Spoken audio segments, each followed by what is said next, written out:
vamos al encuentro de... se define como maestro, qué lindo, me hace acordar a Van Gelderen. ¿Te acordás de Van Gelderen, maestro por excelencia? Tenía muchísimos cargos y demás, pero él decía, ¿cómo me llama? ¿Cómo se define usted? Maestro. Escuelero. No sé si es escuelero. Le vamos a preguntar a Sergio Siciliano, que es maestro, es diputado provincial desde el 2016 por el Juntos por el Cambio, y estuvo por acá porque es autor de un libro que se llama Los cambios que cambian. Por supuesto, es licenciado en Educación, SP. Creo que hasta fue viceministro. Ya vamos a charlar con él. Buen día, Sergio, ¿cómo estás? Hola, buen día, ¿cómo estás? Bien, bien. ¿Sos escuelero? Yo recuerdo al profesor Van Gelderen, que lo tomé de él, ese término. Ah, mira. Fui alumno de él y siempre me parecía tan claro y tan específico de lo que él hablaba de la educación, ¿no? Que es aquel que estudia los problemas de la escuela, los problemas cotidianos que tienen los docentes y los alumnos. Así que lo tomé de él y siempre me parece tan significativo y tan representativo.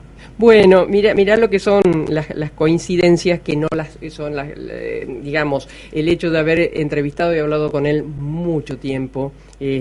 Rápidamente hay palabras que uno asocia y saca la ficha, de alguna manera. Sí, tal cual. Bueno, Sergio, fuiste viceministro, ¿no?, de Educación de la provincia de Buenos Aires. En la época de María Eugenia Vidal.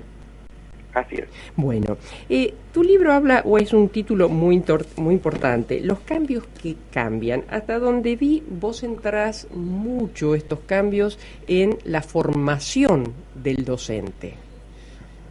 Sí, el libro hace referencia a transformaciones o políticas educativas que se llevaron adelante en la gestión de María Eugenia, pero que son traspolables a cualquier provincia y a nivel nacional. Y presupone también, ¿no?, que hay cambios que no cambian, que hay cosas que se han hecho en educación que han sido muy rimbombantes, mucho título, mucha prensa, pero que en el fondo no mejoran la práctica educativa.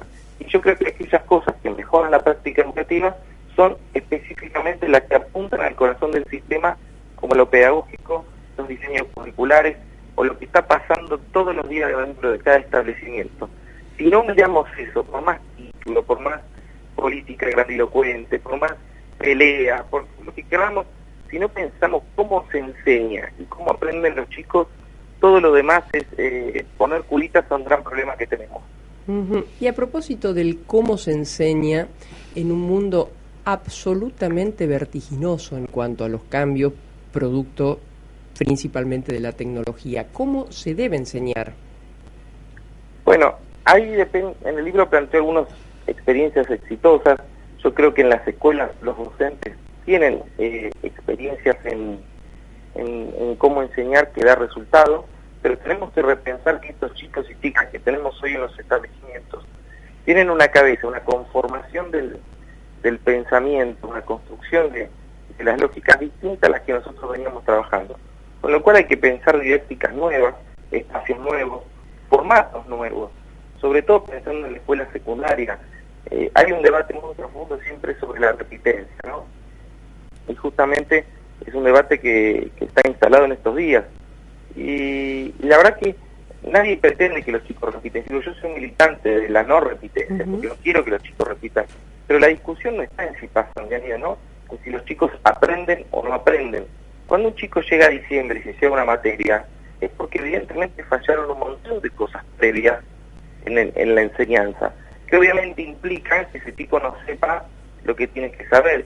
Y algunos gobiernos, algunas políticas a veces dicen, bueno, que pasen de año igual. Bueno, y ahí está el problema, ¿no? Tenemos que ver qué enseñamos y por qué ese chico no aprende. Porque no tiene capacidad, porque no puede, o no aprende porque realmente lo que estamos enseñando no le interesa, o no estamos sabiendo llegar con nuestra forma a lo que el chico tiene que aprender. Estos chicos son muy diferentes a los que éramos nosotros, a cómo aprendimos nosotros. Hoy la tecnología irrumpió y se llevó puesto un montón de cosas. Bueno, entonces tenemos que ver cómo adaptamos la escuela a estas situaciones, que no quiere ser bajo ningún punto de vista ni bajar contenidos, ni bajar exigencias, ni renunciar a que la escuela enseñe. Pero tal vez sí se pueden pensar nuevas prácticas y nuevas cosas que a ellos les interesen. Y en cuanto a eso, ¿qué estás viendo? ¿Cómo serían las cosas que hoy les interesa, especialmente los chicos de... no descarto ni desde el jardín de infante, salita de 3, de 4 para adelante, ¿no? Porque ahí también está la base en la primaria, pero ¿qué atrae hoy a un adolescente? Bueno, hay varias encuestas donde uno les pregunta las temáticas. Claramente lo que les interesa y lo que ellos señalan es que los contenidos disciplinares, ¿no?, separados por materias, donde ellos no le ven el sentido de para qué les va a servir esto cuando el día de mañana salgan. Claramente eso hace que no haya una motivación. ¿Para qué voy a estudiar esto?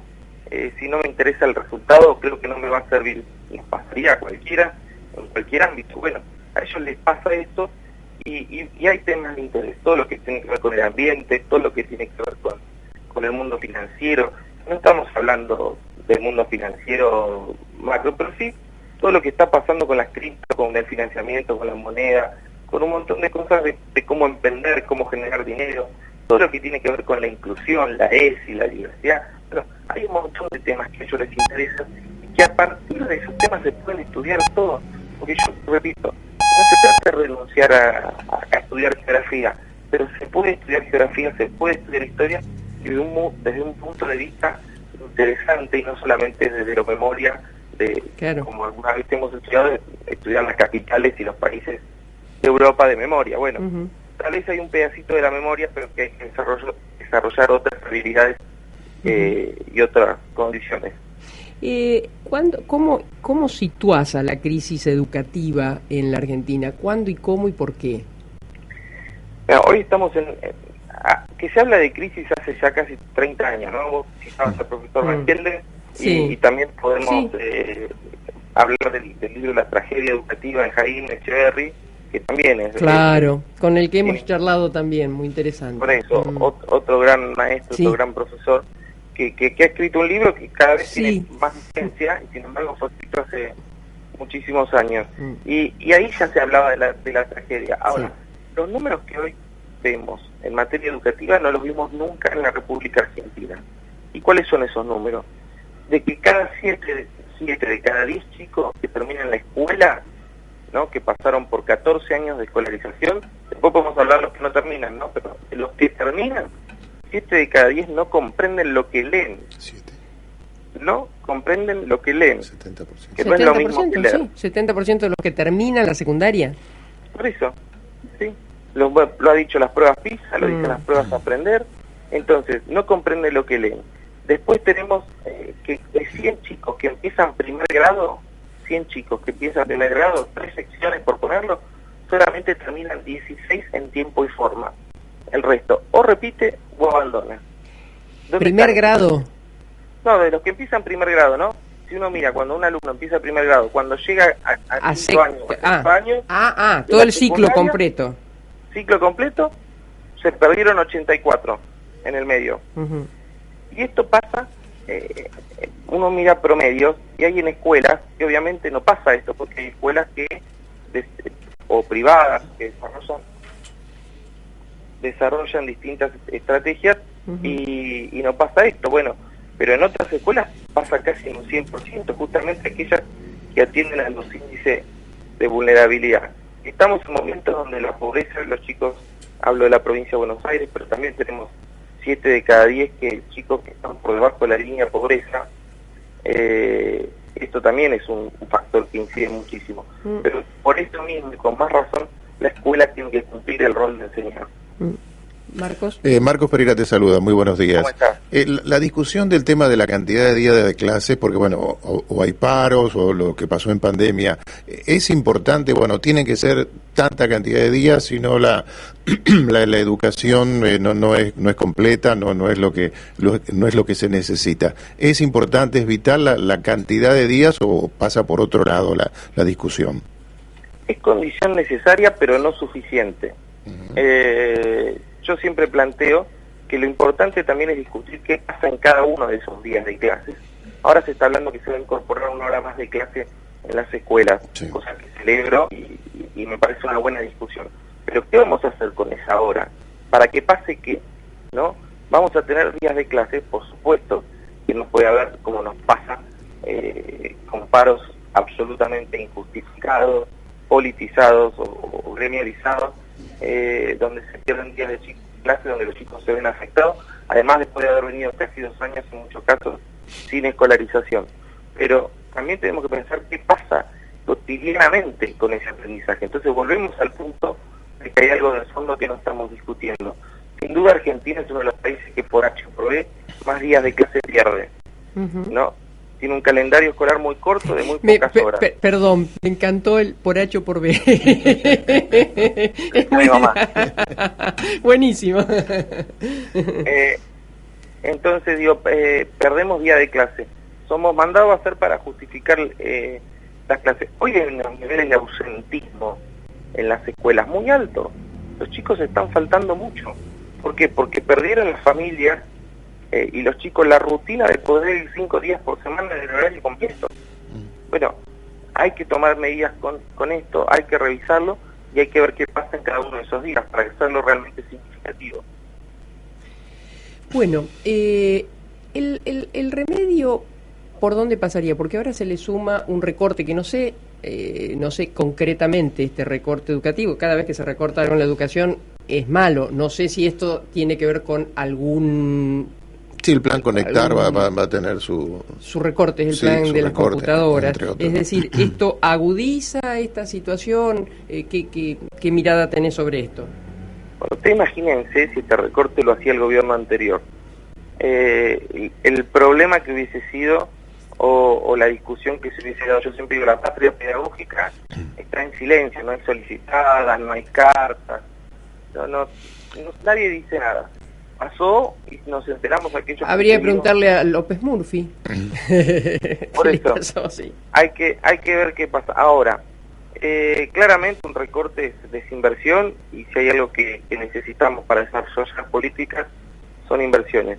También es cierto que hay un mecanismo administrativo de la administración pública que lo que se recorta son aquellas partidas que no se ejecutaron, dando que en septiembre ya hay casos que no se van a ejecutar, con lo cual también se habla de una ineficiencia previa de la utilización del recurso.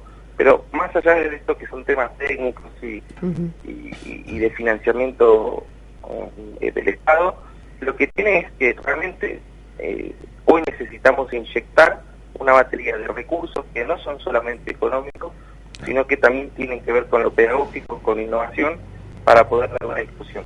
Yo lo que veo es que no se está hablando de futuro. Y para hablar de futuro necesitamos acordar ciertas políticas públicas que trasciendan un gobierno. Y lamentablemente no hay diálogo. Claro. Bueno, la verdad que me encantó conversar con vos, y bueno, lo seguiremos haciendo en tanto y en cuanto así lo puedas. Bueno, con muchísimo gusto, y gracias por el ratito. Es importante instalar en los medios el tema educativo. Claro que sí. Yo, mira, conocí a un señor llamado De la Paulera, hace muchos años atrás, y me atrajo porque lo escuché alguna vez decir que la plataforma electoral para Argentina debiese ser educar, educar y educar, ¿no? Y me parece que eso no pierde vigencia. No, y hoy cada vez más. Si yo tuviese la oportunidad de hablar con el próximo presidente o presidenta, me dice: Sergio, ¿qué hay que hacer? Y tenemos que salir ya con un plan de alfabetización. Lamentablemente, hoy el objetivo número 1 del sistema debería ser que todos los chicos terminen la escuela comprendiendo lo que leen y sabiendo hacer operaciones básicas de matemáticas. Sí. Algo tan básico, algo tan viejo como el sentido de la enseñanza, sin embargo tiene tanta vigencia. Bueno, y a esto se le agrega, me sumo a lo que vos decís en este sentido. Yo creo que más allá de todo lo que podamos hablar del narcotráfico, de la droga y demás, y la violencia que esto genera, no hablo del narcotráfico, sino lamentablemente quienes consumen, ¿no? La no dicción, la no posibilidad de la palabra lleva a mucha bronca contenida, a violencia, digamos, es un camino también, o uno de los tantos caminos que a veces llevan a que siempre, que sabemos que no termina bien, ¿no? Es decir, Por eso digo, qué bueno esta posibilidad o esta comprensión de que el tema educativo es central para todo lo que le pasa a Argentina. Absolutamente, y como bien señalás, la lectura no es solamente la capacidad de poder leer un texto y responder preguntas, tiene que ver con una construcción del pensamiento neurolingüística, claro, que permite esa habilidad de desarrollar otras habilidades que tiene la persona y que necesita desarrollarlas. Entonces, a partir de la lectura se generan construcción de pensamiento, y eso es lo que necesitamos hacer. Bueno, y cierro como comencé, ¿no? Qué bueno que a veces en la vida nos aparezcan los Van Gelderen, ¿no? Esos profesores, los Jaime Echeverre, esos profesores que te marcan tan a fuego que dejan una huella en tu accionar, ¿no? Absolutamente. Por suerte tuve el honor de poder cruzármelo. A él y a varios más. Gracias, Sergio. Un cariño grande. Un abrazo grande. Sergio Siciliano, maestro. Y actualmente, bueno, no le preguntamos de su actividad como diputado provincial porque me pareció muy importante este libro, Los cambios que cambian.